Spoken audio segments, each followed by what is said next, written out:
My stepbrother really hated me, but I always loved clinging to him. He once paid 20,000 yuan just to stop me from walking home with him, then paid 200,000 to get me transferred out of his class. But every single time, I got close to him again. After the college entrance exams, he transferred a huge sum into my account and said coldly, "This is 5 million. Go study abroad, and don't show up at my house again." My eyes turned red. I looked down and said, "Okay." Heh. Finally took the bait. Chapter 1. I caught Simon almost kissing a scholarship girl. In the dim private room, he was slumped lazily on the sofa in the corner, eyes closed, his delicate features half hidden in the shadows. A girl in a white dress stood beside him, hands braced on either side of him, leaning closer, testing the distance. I suddenly pushed the door open. She jumped, spinning toward me in panic, her eyes wet like a startled deer. "Virginia."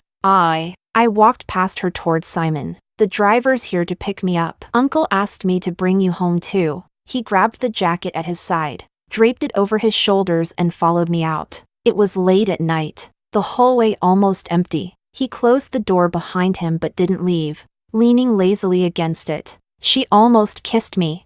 I said nothing. There was a trace of irritation in his voice. "She's timid. Took her a lot of courage to do that." I unlocked my phone, showed him the time and the message from my stepfather, and whispered in explanation, "It really was Uncle who asked me to pick you up." He glanced at it and gave a perfunctory reply. "Oh, I'm an adult now. I've graduated. He can't control me anymore. Even if you tattle, it's useless." The flickering lights shifted over, illuminating his brows and eyes. His cheeks were slightly flushed. He was drunk. I clenched my sleeves, my voice thin as a mosquito's. "But," he cut me off quickly, "go back yourself, Anne." His fingers tapped a few times on the phone. "Here's 5 million. Go study abroad. Don't show up at my house again. Let's never see each other again. Virginia, I really hate you." He never wanted to see me again. My eyes reddened instantly. I lowered my head,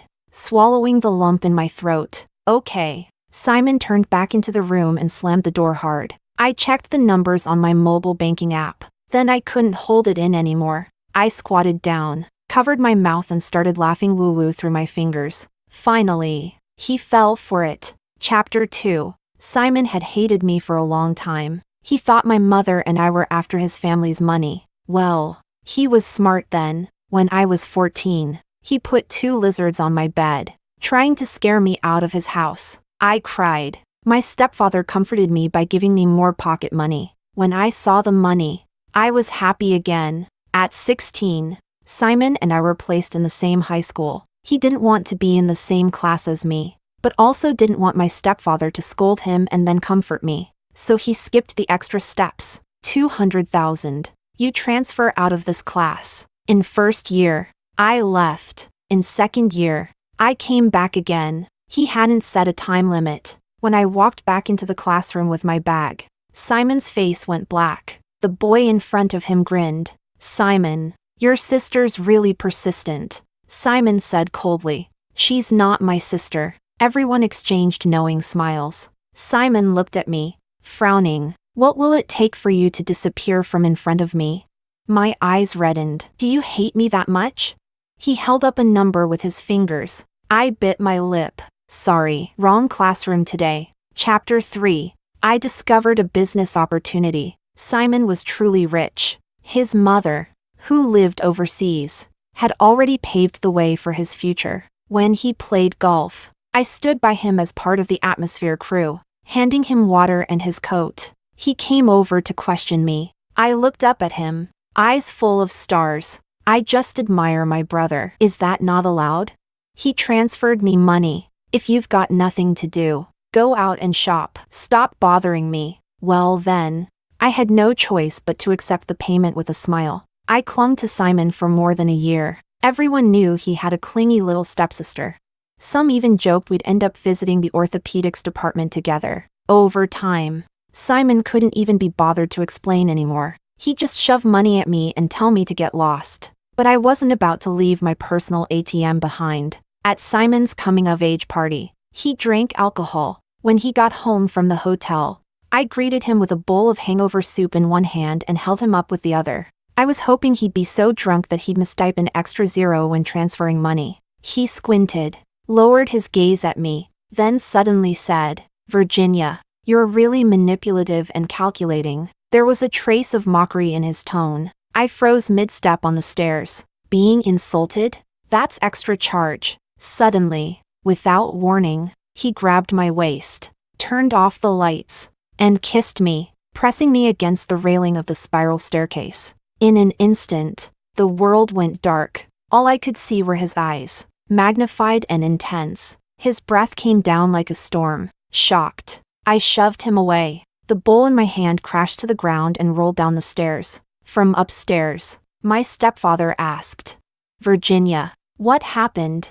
I stifled my trembling voice and complained tearfully like always. Brother got drunk and threw a tantrum. He smashed my bowl. Simon lowered his head, leaning against the railing, silent in the shadows. My stepfather sighed. "He's always like this. Gets crazy when he drinks. Don't worry about him. Go get some rest. I'll help him." I fled to my room. 3 a.m. Simon messaged me, "Sorry. I didn't see clearly. Thought you were someone else." It was the first time he ever apologized to me. And it was an insult. He attached a money transfer. I didn't accept it. Didn't reply either. Chapter 4. It wasn't until later that I found out who that person was. One of Simon's admirers, Bianca, a scholarship student who always ranked in the top 10. She was insecure and timid, only daring to look at him from afar. Simon, of all people, actually noticed her. He once said, "She's just like Virginia, always putting on that pitiful act.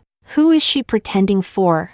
He hated me, but he seemed to enjoy watching Bianca act like that. After school, I sat in the car waiting for him, but then I saw a girl in a school uniform walking behind him. The car door opened. He didn't get in, holding her backpack in his hand. He raised an eyebrow at me and said casually, "Get out." I froze for a moment. Bianca tugged gently on his sleeve, her voice soft and cautious. "Forget it, Simon. I can go home by myself." But Simon didn't budge. His tone turned colder. "I'm taking her home. I already sent you money. Get a ride back yourself. Why not just give me more money so I can buy my own car?"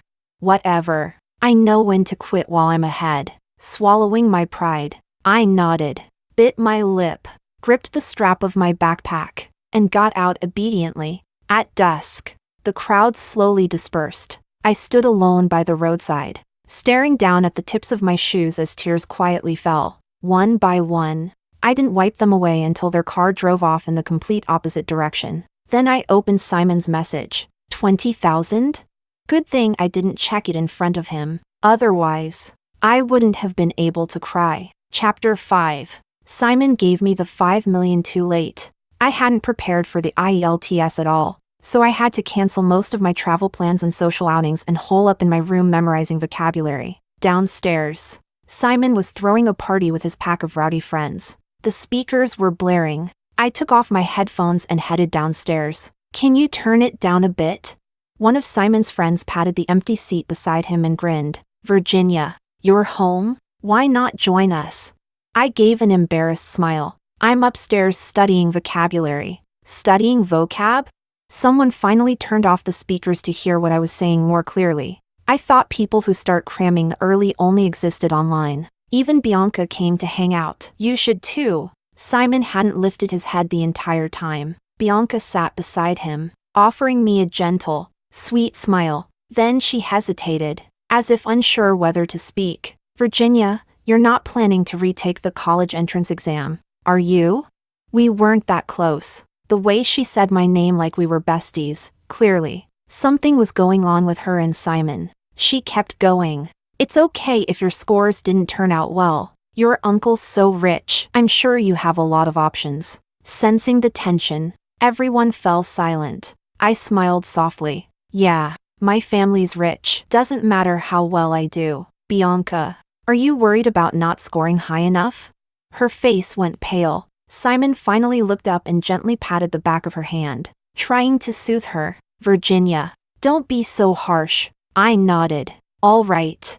I'll go back to studying. You guys keep it down. I put my headphones on and headed upstairs. A few gazes followed me, prickling like needles in my back. Chapter 6. On score release day, Bianca was at our house again. This time, her excuse was that her ancient home computer broke down. Even though Simon knew that our city released scores via text, he still indulged her and brought her home. Around 3 p.m., I heard her sobbing in Simon's study. I wasn't sure if it was grief or happy tears. The text message didn't show the total score. Simon held a calculator, punching in numbers and adding up her scores one subject at a time. As I left for my class, I passed by his study. The door was open. He leaned against the bookshelf, reading aloud. 672. Just loud enough for me to hear. He knew I was walking by, but he didn't even look up. And you? Bianca asked, confused. What? Downstairs. As I changed my shoes, I casually replied. 680. I'd overperformed. I waited for him to ask. Something fell to the floor with a sharp thud. Startlingly loud. Chapter 7. My dad wants you to apply to Zhejiang University. That night, Simon stood outside my door and said this to me. My stepfather is a pretty traditional guy. He values education and believes that having his children attend a top university gives him more prestige. I had my hand on the doorknob, ready to shut the door. But you told me to study abroad. Simon went quiet for a moment, then chuckled. So obedient now? Well, I did get the money. How could I not be obedient? Though in the past, I only ever half listened. When he told me to scram, I'd leave for an hour, then come right back. This time, I was honestly a bit embarrassed. 5 million. I promised I'd take the money and disappear for good. At family gatherings, Mom and I could sit at our own table. He said, so now you're ignoring what my dad says? I'd spent years pretending to be the model child in that house. I lowered my head, bit my lip, and clutched the hem of my skirt. Looking sweet and docile, he said, give me your password. I'll fill it out for you. I mumbled, just don't send me to some godforsaken place. Simon let out a soft laugh. You know I wouldn't do that. I didn't know, didn't care, either. I was already preparing to accept an offer overseas. Chapter 8. To keep things simple, Simon applied for the agriculture program at Zhejiang University for himself, and put Bianca in mechanical engineering. His mom had the money and the connections. He only needed the school name, not the major. As for me, he filled out all 80 preference slots with universities in Hangzhou. I had to manually delete them one by one. In the end, both Simon and Bianca were accepted. And naturally, he didn't care how Bianca felt about it. My stepfather was thrilled and started planning a banquet to celebrate Simon's college acceptance. At dinner, he opened a bottle of red wine and clinked glasses with my mom. Simon came downstairs, casually asking, should Virginia and I have a joint banquet?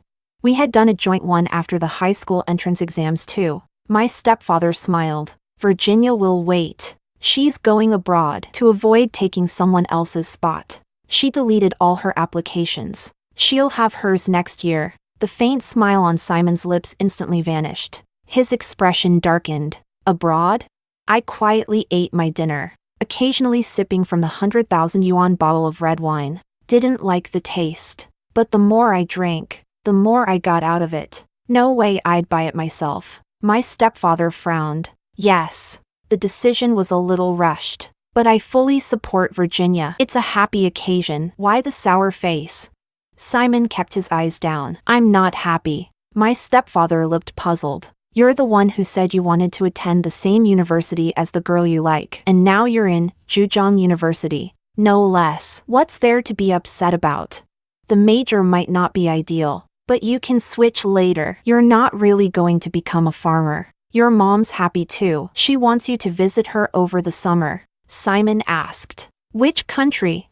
My stepfather slammed his chopsticks on the table. You don't even know which country your own mother is in? He turned to me. I was asking Virginia. Silently, my stepfather picked his chopsticks back up. I put down my wine glass and cautiously looked up. Haven't decided yet. Chapter 9. At night, Simon sat in my room, using my laptop to search for schools. His was broken, When the preliminary admission results came out, Bianca got too excited and knocked over a glass of water. Seriously, a grown woman, still playing with water in the study. He was sitting in my chair, so I had to sit on the bed. The room was quiet, with only the sounds of his keyboard and mouse clicking. Go to the US, he suddenly said. Why? He paused. So you'll be far away from me. But that's the country his mom lives in.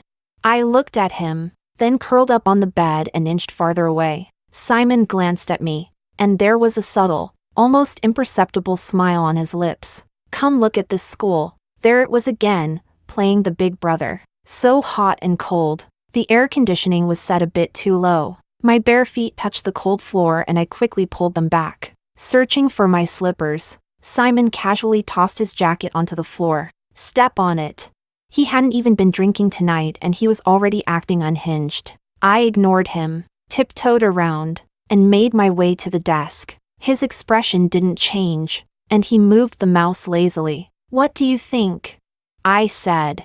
It's fine. He flipped through a few more school pages. I kept repeating. It's fine, whatever. Simon stopped moving. He leaned back in the chair and stared at me. Truth is, I'd already chosen. I just didn't want to tell him. Chapter 10. It started raining outside. A sudden summer downpour. The rain pelted the windows in steady waves. Are you mad at me?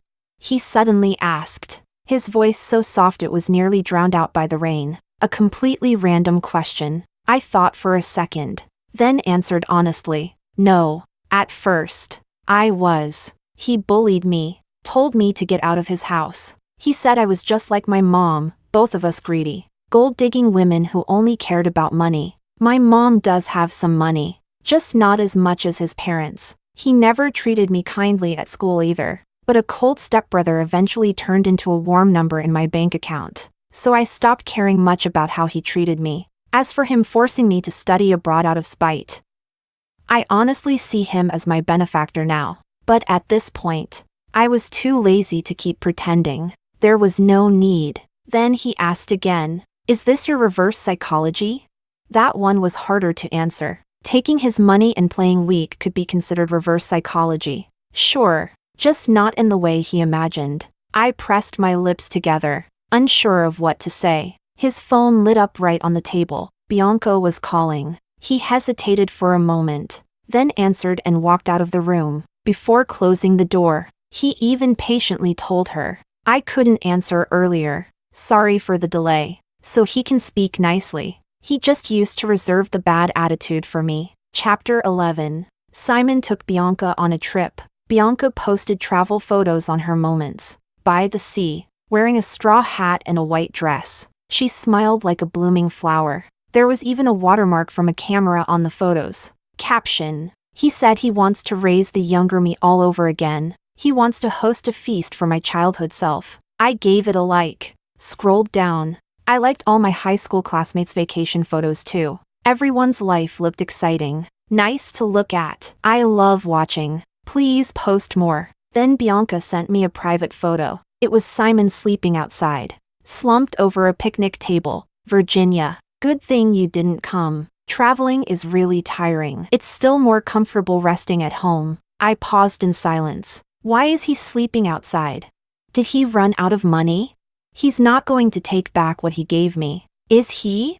I got a little nervous and after thinking carefully, replied cautiously. Then let him rest well while he's there. Don't let him get too tired. If the beach is too hot, he can always sleep under a bridge. Bianca typed for a long time. Virginia, I really need to talk to you. You and Simon are both adults now. As step-siblings with no blood relation, you especially need to keep your distance. I stared at that little essay. Silent. Copy. Paste into Pinduoduo. No reaction. Switched back to WeChat. Okay. Chapter 12. Over the long summer, I took the IELTS and sorted out all my application materials. Many universities were already accepting Gaokao plus AST scores. I did my best to apply for this year's intake. By mid-August, Simon had gone to college. I was still at home. The campus wasn't far. And after military training, Simon started coming home almost once a week. We barely spoke,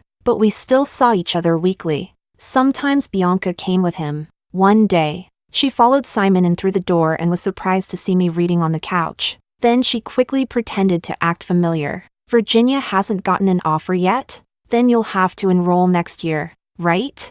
Simon tugged at the corner of his lips. Probably. She looked suddenly enlightened. Then you'll graduate a year later than us? I replied calmly. The university I applied to has a 3-year bachelor's program. Not sure what nerve that touched. She bit her lip awkwardly, then looked up at Simon. I didn't know that. Simon said indifferently. Not knowing is normal. Different starting points. And knowing more doesn't mean you should act superior. Almost felt like he was talking about me. I had no idea what I'd done to offend them, but I didn't want to argue. I closed the book on my lap and headed upstairs. Simon called after me. Which school?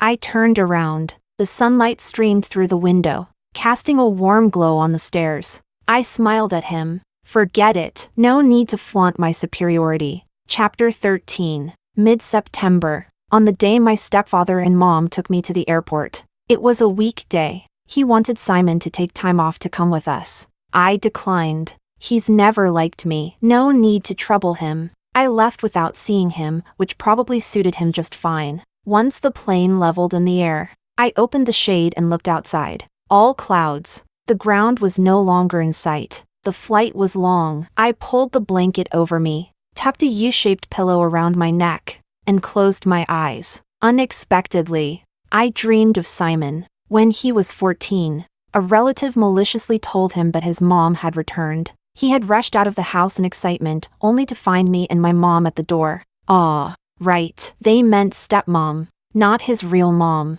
My first impression of Simon, dark. He was pale and skinny, listlessly staring at me. My stepfather was always busy. His real mom lived overseas. Maybe he was a bit pitiful, until I reached under the covers one night and found 2 geckos. After that, I figured I was the pitiful one. During our teenage years, Simon and I clashed constantly. My stepfather only ever hit Simon. Easier to discipline your own kid. My mom never laid a hand on me. She only spoiled me. I used to think about being nicer to Simon, but pitying a man always leads to trouble. The first time I tried baking a cake, I asked if he wanted some. He threw it away. The first love letter I ever received, he ripped it up. During his rebellious phase, he barely spoke, just repeated one word at me. Hate. He hated me. Hated that we shared a household registration. Hated the pitiful, innocent look I always wore. I got mad. Gave him the silent treatment for 2 months.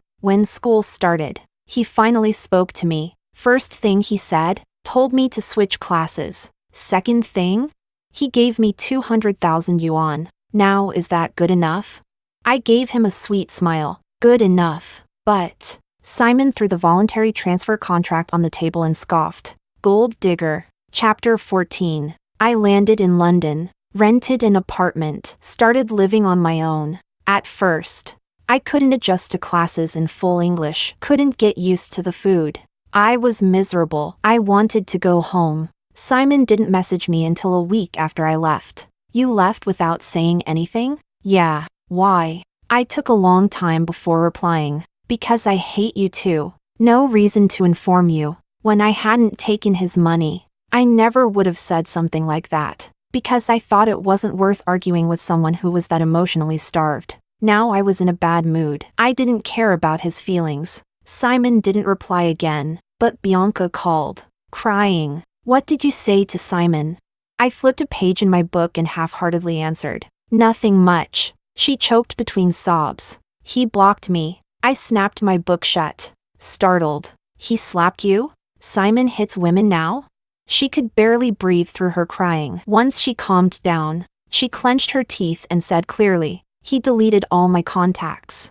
I said, maybe he got drunk and caught a case of pig flu. Just wait. He'll regret it when he sobers up. Then I hung up. Busy. No time to be someone's emotional support hotline. Chapter 15. After the first semester ended, I had a month-long break to return home. I traveled with a senior from school who was heading in the same direction. His family was running late, so he had some time to spare. He ended up helping me carry my luggage and walked with me part of the way. As I exited the station, I saw Simon. He looked a bit thinner, which made his tall, lean figure stand out even more. Without a word, he took the suitcase from my senior and walked beside me. No sarcasm, no avoiding me like before. Now that he was 19, it seemed like he'd finally started behaving like a decent human being.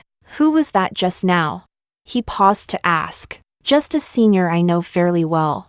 I replied casually. Simon said, you should be careful when you're abroad. Don't trust people too easily. A lot of international students have hidden motives. I looked up at him, a little unsure. That's not always true. I think my boyfriend is a really nice person. Simon froze. By then, I had already spotted my stepfather's car in the parking lot. I jogged ahead and pulled open the door. Mom was in the passenger seat. Where's Simon? Didn't he go to pick you up? I set my backpack down and replied. He walks slowly. I wanted to see you as soon as possible, so I ran over. Mom laughed.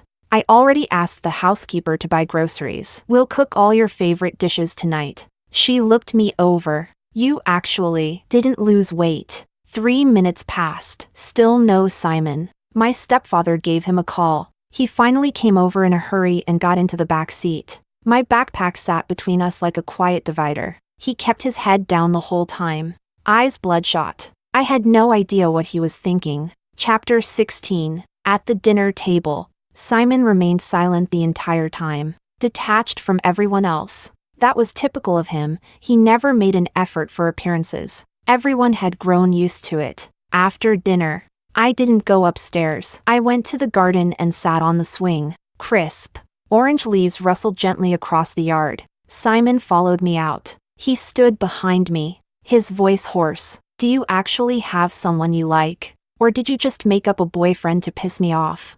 The tips of my toes brushed the grass, forcing the swing to slow down. Why would I make something like that up just to anger you? Would something like that even make you angry? Simon didn't answer. What's his name? Bruno, I said. I wasn't lying to get a reaction out of him. I didn't play games like that. I really was in a relationship. Virginia, you've only been abroad for 3 months. I nodded calmly. That's exactly why I didn't let him drop everything and come back with me. He took a deep breath. Is he rich? I haven't asked. Probably not as rich as you. Few people were as generous as Simon. He used to send me money in tens of thousands during high school. Simon suddenly grabbed the swing's rope. The rope was rough. When the swing stopped, his palm was already scratched and bleeding. He walked around to face me, leaned down. His eyes were dark and unreadable, colder than the autumn wind that evening. What exactly do you like about him?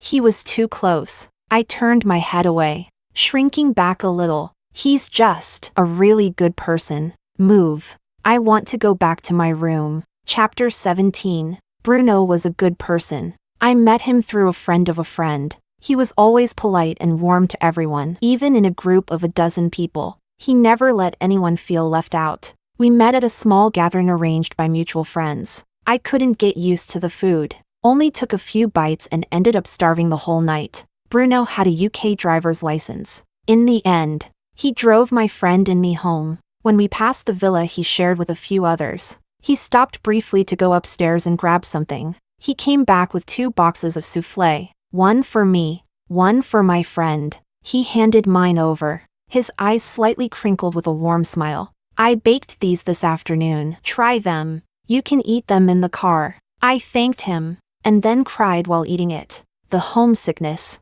the pressure from school, the constant stress of eating poorly, all of it hit me at once. The moment I tasted something that felt like comfort, the tears just wouldn't stop. My friend panicked, nudged me gently. Hey, what's wrong? I sniffled. Nothing. It's just so good. She smacked her thigh and said, that's it. We're going back tomorrow to beg him to cook. He's amazing. He can cook Chinese and Western food. I wasn't close to him yet, so I didn't go. But the next day, my friend returned with a lunchbox and shoved it into my hands. Look what I hunted down for you. A takeout treasure.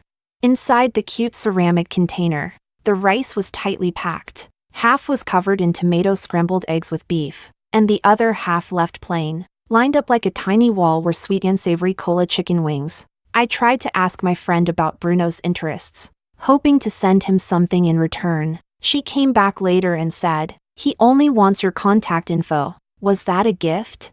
I gave it and added a little something of my own as a thank you. That's how Bruno and I started. Chapter 18. Simon didn't move a single step. He said, "It's easy to pretend to be a good person. You've only known him for 3 months. He's probably trying to scam you." His gaze landed squarely on my eyes. "He probably just thinks you look pitiful, thinks you're easy to fool." What did he have against downturned eyes?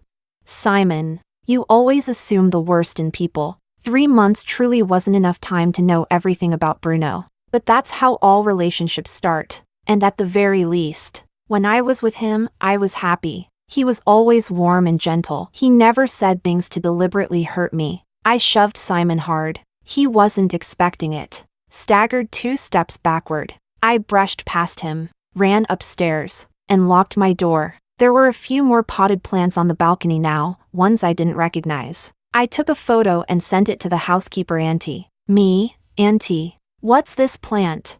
She replied, "Auntie, plumbago. Your brother raised them and asked me to move them here, so that when you come back on vacation next year, they'll be blooming for you." Plumbago. I used to love those. When I first moved here, I thought the balcony looked too bare and wanted to raise some plants.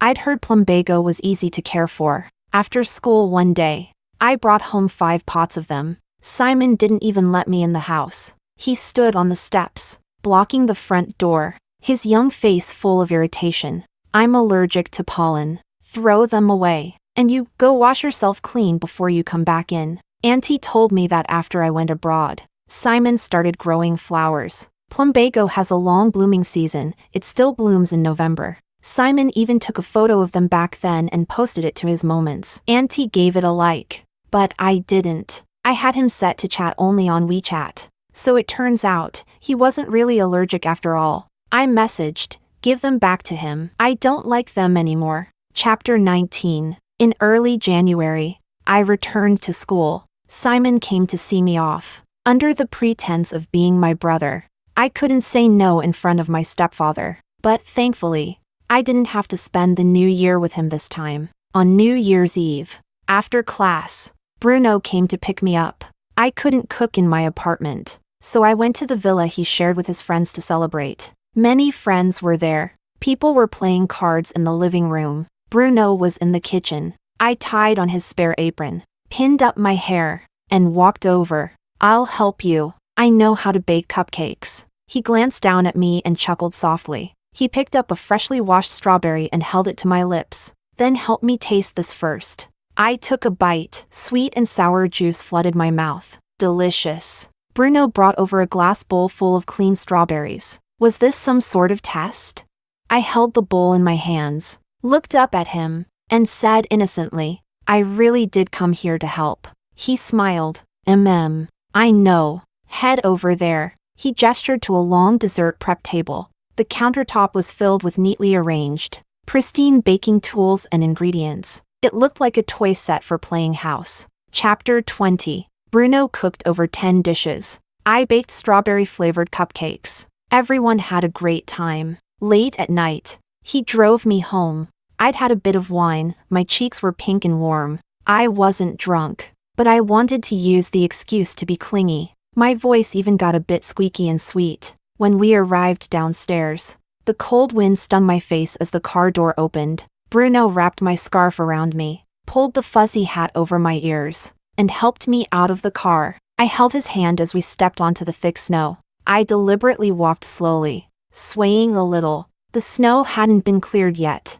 It was a sea of white. I didn't see the steps clearly and almost missed one. Bruno reached out and caught me by the waist, pulling me back. We were so close. I nearly bumped into the tip of his nose. His skin was pale, but right now, his face was tinged red, like tinted porcelain. He looked beautiful. I thought it was the perfect moment. I gently tugged his sleeve, gathered my courage, rose up on tiptoe, and kissed him. The night was deep, the streetlights dimly glowing. The breeze was cold, but his face was burning. His breath was warm. After the kiss ended, I buried my face in his chest, blushing furiously. Bruno gently cupped the back of my head and let out a soft chuckle. I turned slightly and opened my eyes shyly. And then I froze. A man in a black coat stood in the distance, quietly watching everything from the foot of the building. It was Simon. Chapter 21. Bruno and I lingered for a long,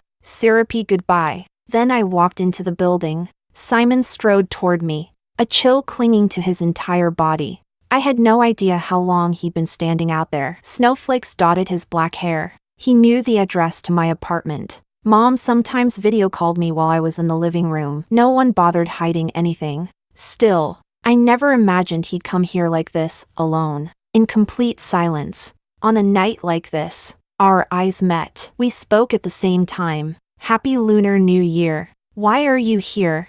Simon said. I came to see you. I averted my gaze. I'm fine. His jaw was tight. His Adam's apple moved as he swallowed hard. I'm sorry, he said. Such a strange, sudden apology. Sorry for what? Exactly? Was his mouth rented, charged per word? I said nothing. He hesitated, then stared at my face and added, I never touched Bianca. I just wanted to see how you'd react. She's not like you. Sometimes she tries to act like you. Aw, so it's about that. I said, okay, got it. Don't bring it up again. He looked down, and I couldn't tell if he was angry or just sad. He leaned against the wall and brushed up against some dust. He lets you live in a place like this? I was already living here before I met him. I picked this apartment myself. I actually like it. He gave a bitter laugh. Before you went abroad, Bianca and I had a fight. She peeked at my phone while I was on a lecture. She saw the money transfers I'd made to you. I never even kept track of them, but she did. She added them all up. Over 1 million. She cried. She said I'd never really loved her. Because, well, wherever the money goes, that's where the heart is. His voice cracked on that last line. I misunderstood. So, you want the money back? That 5 million from before I left, plus everything else. I could repay it all. I wouldn't have accepted it otherwise. I'd already planned to study abroad in middle school. Mom just preferred I wait until grad school. The money had long been set aside. Simon's voice turned hoarse. How could you think that? What I gave you is yours, always. I started to lose patience. My gaze wandered. I began counting the floor tiles. Then why bring it up? He went silent for a while. His lashes trembled slightly, and his fingers dug into his palms. Wherever the money goes, that's where the heart is. You said that too, once. Virginia, I like you. After all these years, didn't you ever notice? He choked on the last word. Chapter 22. One of the biggest illusions in life is thinking someone likes you. When I first met Simon, he was already too old to hide his feelings behind childish teasing. Back in high school, I did have a suspicion, but he was so unpredictable that it made it hard to believe any of it stemmed from affection. I shook my head. Then I guess I'm greedy. I want lots and lots of money, and lots of love too. You treated me so badly. I thought the money you gave me was compensation for emotional damage. He closed his eyes for a moment. I just didn't know how to say it. I always thought I was supposed to hate you, to push you away. I didn't dare admit I liked you. I couldn't stand having you around because I'd get scared. It was getting late. I was sleepy and let out a yawn. He was still standing there, so I hadn't pressed the elevator button. All right then, you should go. I'm going upstairs now. Simon's eyes were slightly red. I flew for hours to come see you, and you won't even let me sit down for a bit. That reminded me of the message Bianca once sent me, the one written like a dramatic essay. I pulled out my phone and began reading it out loud, voice full of faux emotion. I'm in a relationship now. Since we're step-siblings without blood ties, it's all the more important to maintain distance. Fight magic with magic. Finally, I sent Simon away, dejected and defeated. Chapter 23. Bruno eventually found out about me and Simon. After a year of dating, I chose a day when Simon wasn't home to finally introduce Bruno to my mom. But unexpectedly, Simon saw a grocery haul story posted by our housekeeper, and drove 2 hours back from school. During dinner, I sat next to Bruno and instinctively leaned into him. Bruno, I want some juice. He naturally picked up my glass and poured it for me. Simon stood up too, then sat back down, with nothing in his hands. Bruno noticed and smiled politely, a bit apologetically. It should have just ended with a few teasing remarks. But Simon's face turned cold. He set down his chopsticks. So you use pet names as part of your little games too? Bruno blinked in surprise. With elders present, he lowered his gaze and replied gently, "Sorry, that was thoughtless of me." The meal never recovered after that. I snapped at Simon. "What is wrong with you now? What does it have to do with you?" I hadn't called him brother in ages. He never asked me to treat him like one either. So what if I called Bruno by a nickname? It was the first time I'd ever yelled like that. Both my mom and stepdad were stunned. Simon froze. He looked visibly embarrassed, didn't say a word, and kept his head down. The soup in front of him seemed to multiply. He was crying, silently. My stepdad was even more shocked. Simon wiped the corner of his eye, stood up, and walked out. Bruno only knew I had a stepbrother, one with a bad temper, lots of money, a short fuse, and zero respect for anyone. He didn't know anything beyond that. After dinner, as we strolled in the courtyard, I told Bruno everything. Not a confession. I hadn't done anything wrong, but I knew what I said might upset him. I figured I might need to comfort him after.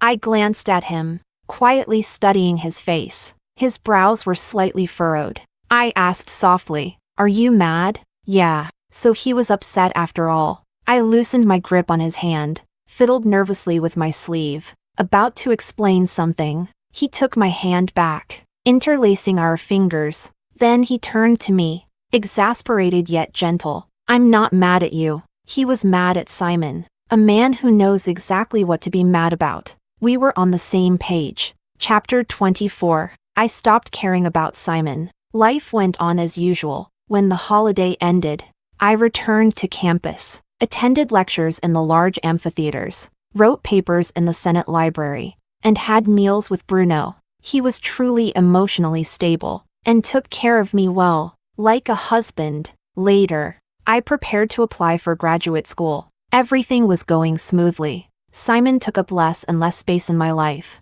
One time, I saw the housekeeper tidying up his study. She pulled out a stack of papers, all boarding passes, to London. Who was he trying to impress? Unfortunately for him, I had moved to a new apartment. The campus was crowded, and despite his many trips, we never accidentally ran into each other. Before Christmas, I received an offer from a new university, a better one than my undergraduate school. I had someone good by my side, a bright future ahead, wings grown strong with the wind, riding the spring. My time would come.